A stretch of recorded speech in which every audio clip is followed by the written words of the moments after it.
muita gente, principalmente na época que eu era estudante ainda, tinha vergonha de falar que gostava de japonês e queria estudar japonês porque gostava da cultura pop.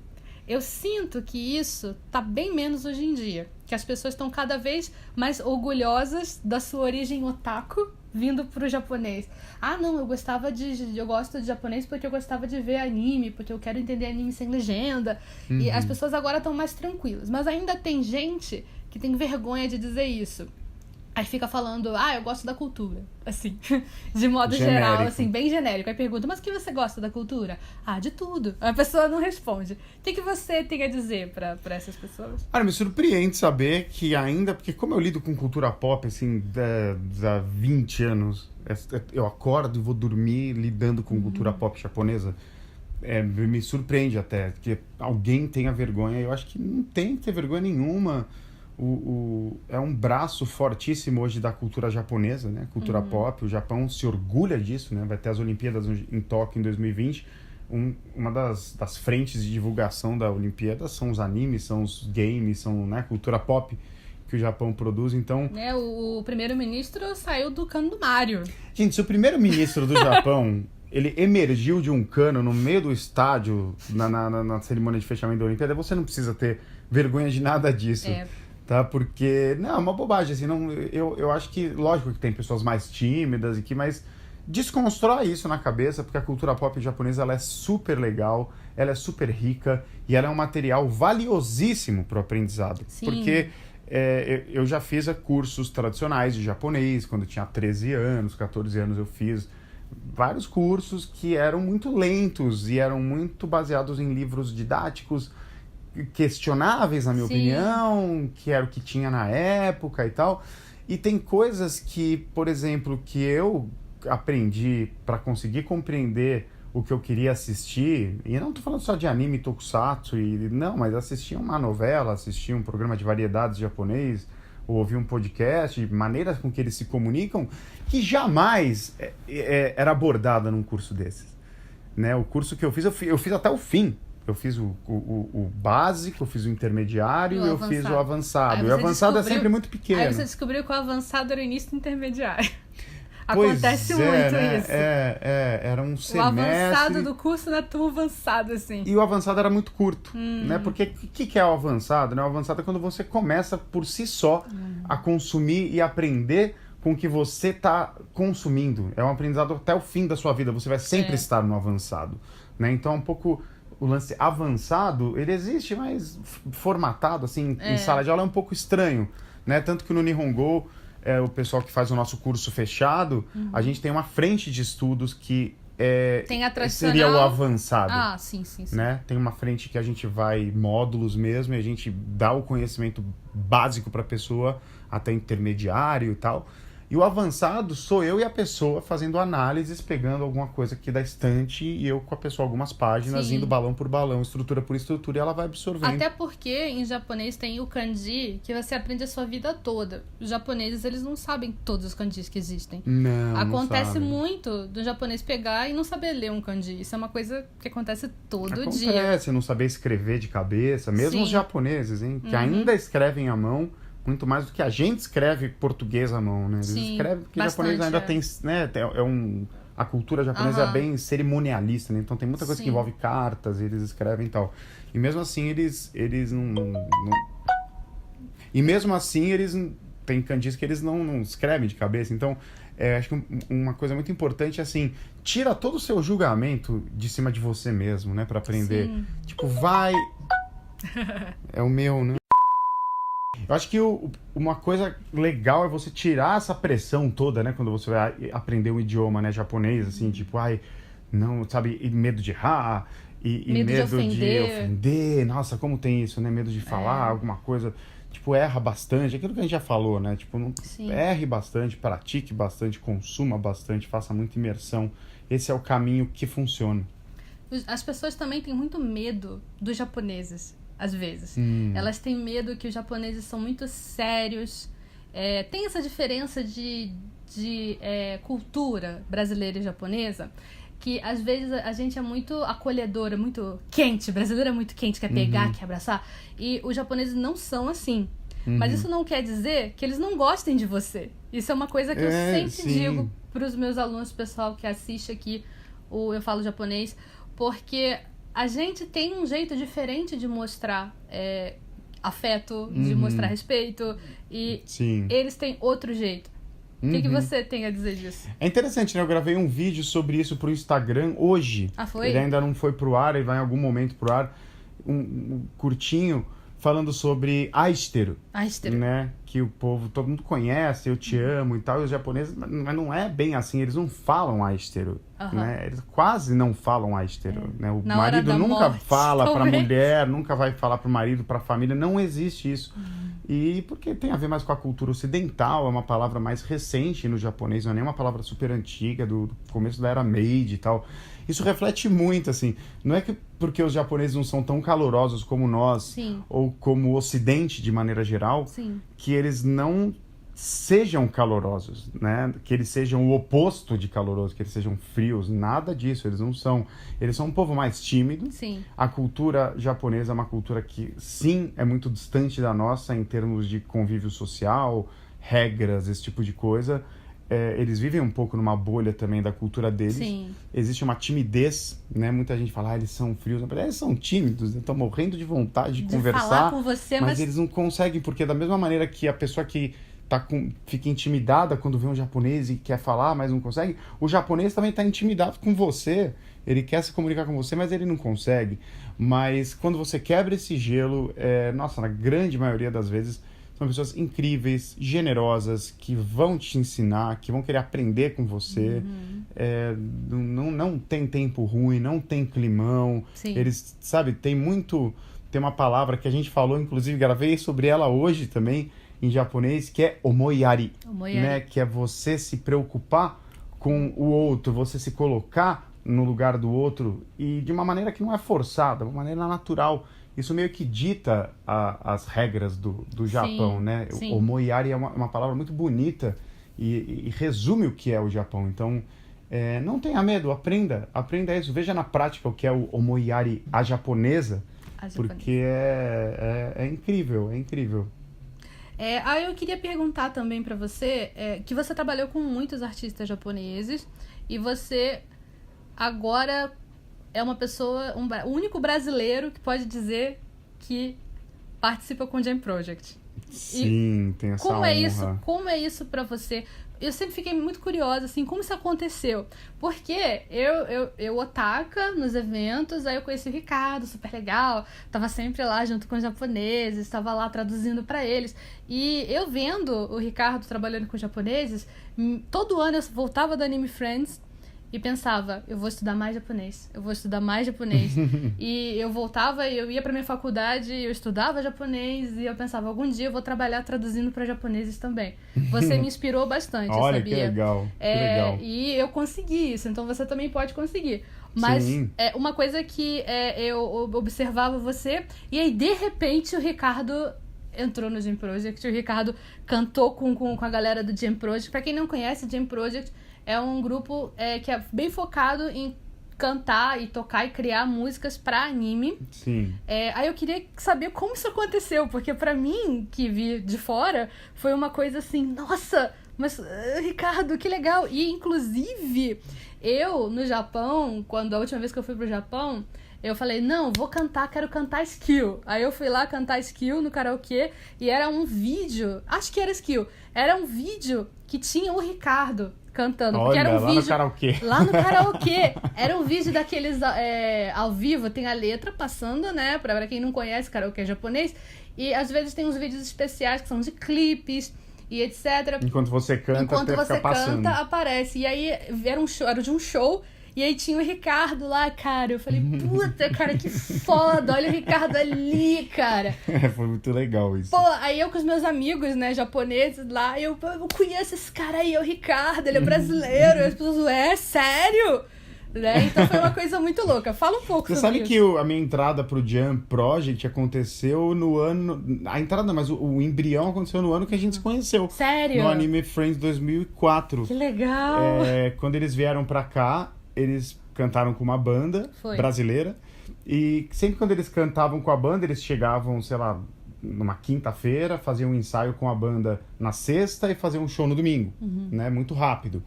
E antes deles chegarem no Brasil, a banda já ficava ensaiando vários meses as músicas dele, e quem ia cantar com a banda era eu. Eu ficava lá cantando todas as músicas, porque eles precisavam de alguém cantando.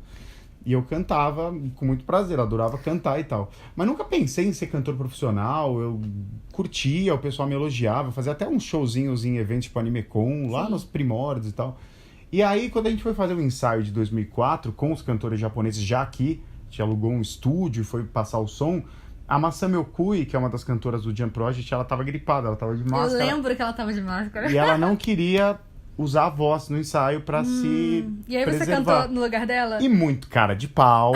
Eu falei posso assim, cantar. eu vou cantar, eu canto, querendo muito me mostrar. Que foda, pra Ricardo. eles, assim, eu também canto, Muito eu também foda. canto. Aí cantei, eles me elogiaram, e eles falaram assim, pô, manda uma demo pra gente. Porque a tua voz vai alto. A tua voz vai alto. Sim. Então tu consegue pegar os Sim. altos das mulheres, Sim, né? muito inspirado no jeito de cantar deles e tal. Aham. É interessante isso, né? Eu fui, desde criança, ouço anime songs e sou fã deles, então Aí tem... eles pediram uma demo pra ti, E assim. pediram uma demo pra mim, eu mandei essa demo, me inscrevi num concurso que eles estavam fazendo, Que uma seleção, legal! e ganhei essa seleção.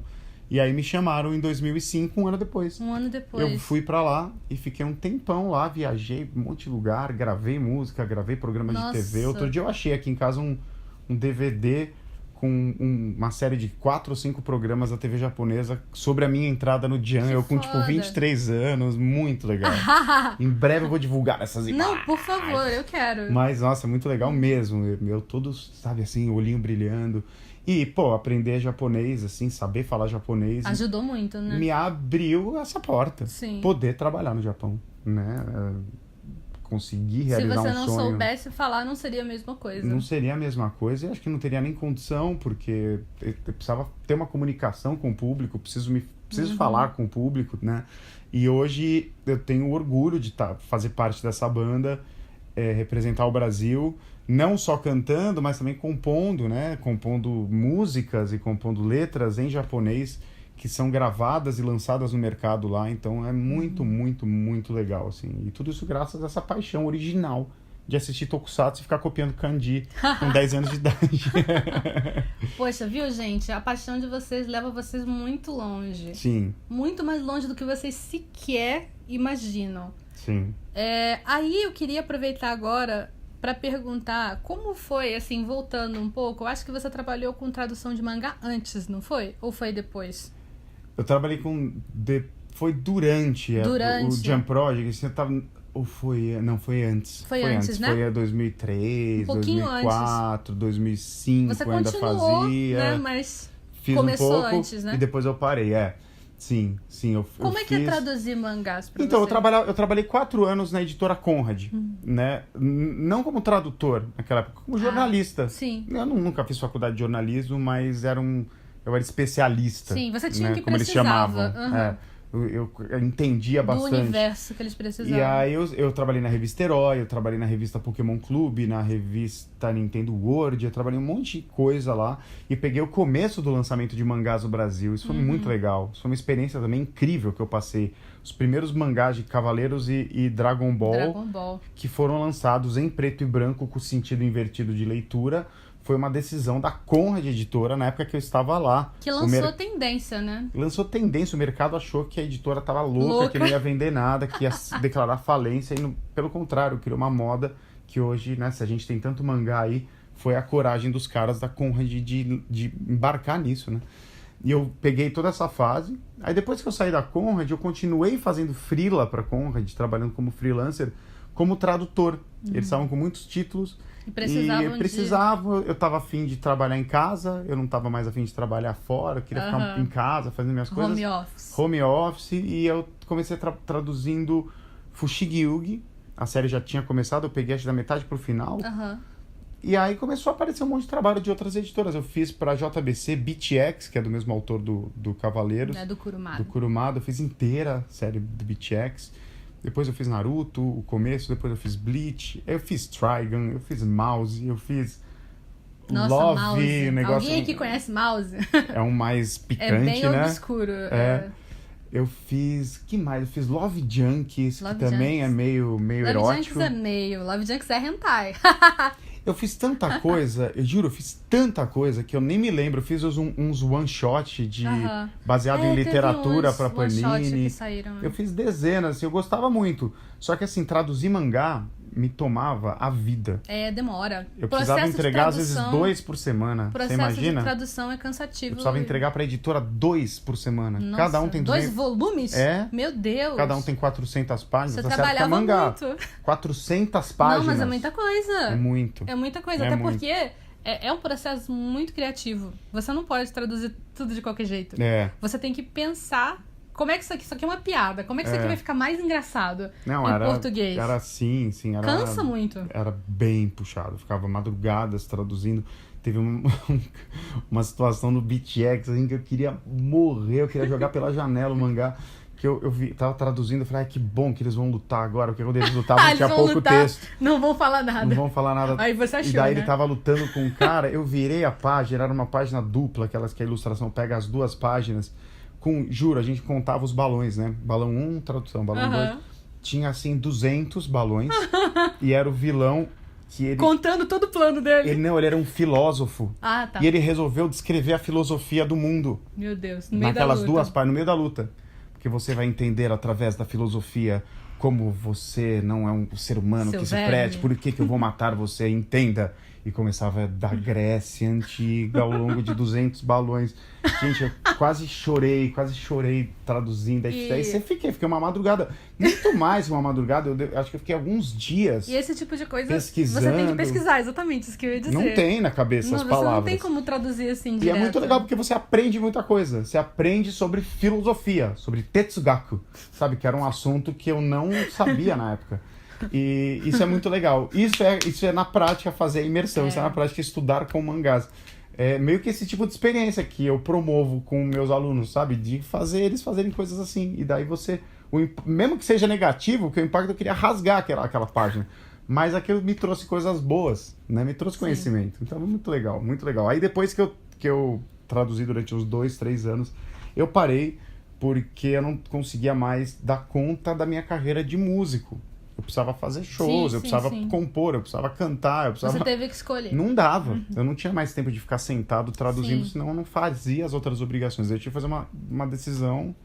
E aí você escolheu. E aí escolhi a música porque, a sua paixão. Enfim, minha paixão. Não tem nem por que explicar por que ele escolheu a música. E eu gosto de inventar moda, né? Eu não queria ficar sentado traduzindo a vida inteira. Eu quero criar projetos, a música e o próprio Nihongo é um projeto que eu criei. Então eu gosto de criar coisas, assim, sabe? Então foi a melhor coisa que eu fiz. E por último, eu queria perguntar pra você qual o conselho que você tem pra dizer pro pessoal que tá vendo no YouTube, no Facebook, ouvindo no podcast. Como é que eles podem aprender mais japonês? Por que eles devem aprender japonês? E uma palavra de incentivo para eles não desistirem.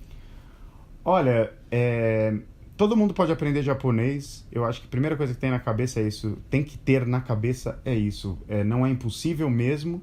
Tá? Você tem exemplos aqui de pessoas que trabalham com isso e não tem olho puxado, não tem ascendência. 2. Então tenha isso na cabeça. Você também pode aprender. Japonês parece difícil porque japonês é diferente do português, né? Inglês, francês, até mesmo alemão, você consegue identificar ali uma semelhança, é escrito com um alfabeto igual ao nosso. Quando você olha o japonês, parece um outro universo, e é realmente um outro universo, mas não é tão difícil quanto ele parece ser. Se você estuda um pouquinho, um dia você estudando e entendendo o que funciona ali, você vai perceber que não é. O português é mais difícil, né? O português é muito mais complexo em termos de gramática, por exemplo. Então, não é tão difícil, parece difícil, então intimida, não se intimide, você também pode conseguir aprender a falar japonês. E tenha em mente também que, como todo processo, o meio do caminho tende a dar uma desanimada, né? Você fica muito empolgado no começo. E aí você vai avançando, tipo agora, você tá vendo a gente falar, vou aprender japonês, é isso, eu vou começar. Você vai estar super empolgado essa semana, a próxima você vai estudar, mas talvez daqui 2 meses você já esteja meio, deu uma desanimada. Isso não pode. Tá? Não só para línguas, não só para japonês, para nada. Para tudo na vida. Entenda que isso é comum. Todo mundo passa por isso. Mas quem consegue é quem passa por isso, fica desanimado, fica, ai, que saco. mas não deixa de fazer o que tem que fazer. E no caso do que um aluno de japonês tem que fazer, é coisas muito divertidas, que é consumir a língua japonesa, ler mangás, estudar alguns ideogramas através da leitura de mangás, treinar audição assistindo, de repente, um anime, uma novela, um filme, ou qualquer coisa que você queira ver. Então a cultura pop é tão rica que ela faz esse meio do caminho que naturalmente é um pouco desanimador, ficar menos desanimador, ficar estimulante, na verdade, deixar tudo o processo divertido. Então esse é o conselho. Entenda que dá aquele desânimozinho depois que passa um tempo, que a empolgação inicial passa, mas entenda isso e não dê bola para isso. E continua, faz o que tem que ser feito. Tá? Mesmo que você está sentindo X ou Y, ignora, dane-se o que você está sentindo. Você faz o que você tem que fazer, porque você tem um objetivo lá na frente. Então esse é meu conselho. E estudar bastante, né? Estudar bastante. Convido todo mundo para conhecer o canal. A gente tem bastante material lá, vídeos com animes, analisando palavras, jeitos de falar, gírias, jargões, gírias, onomatopeia, tem um monte de coisa. Sim. Eu não sei quando que você vai pôr esse vídeo no ar, mas tem a Nihon Golden Week vindo aí, que é um evento sobre o aprendizado de língua japonesa. E se você está assistindo esse vídeo no começo de abril, agora no comecinho, pode ser que ainda esteja rolando a Nihon Golden Week, que é um evento que eu faço esporadicamente com o Nihongo, em que eu conto a minha história com imagens, mostro tudo que eu fiz de relacionado ao Japão. A gente ensina um beabá para você estudar, dá dicas, dá links, entrevista pessoas, tá muito, muito, muito legal. Vou pedir para a Mônica deixar para vocês o link para conferir esse evento. É de graça, você entra lá e já tem acesso a todo o conteúdo.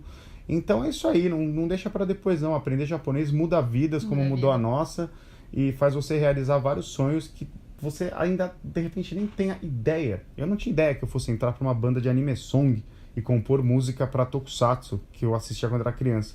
Então, tudo pode acontecer. Deixa a vida te surpreender, faz a sua parte. Gambatte kudasai, minasan. Gambatte kudasai. Gambarou, né? Nihongo wa muzukashiku nai kara, daijoubu. Benkyou shite kudasai. Benkyou shiyou.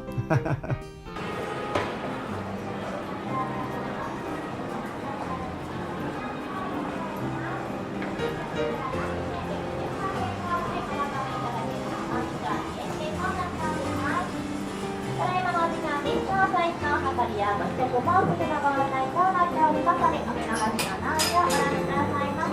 これが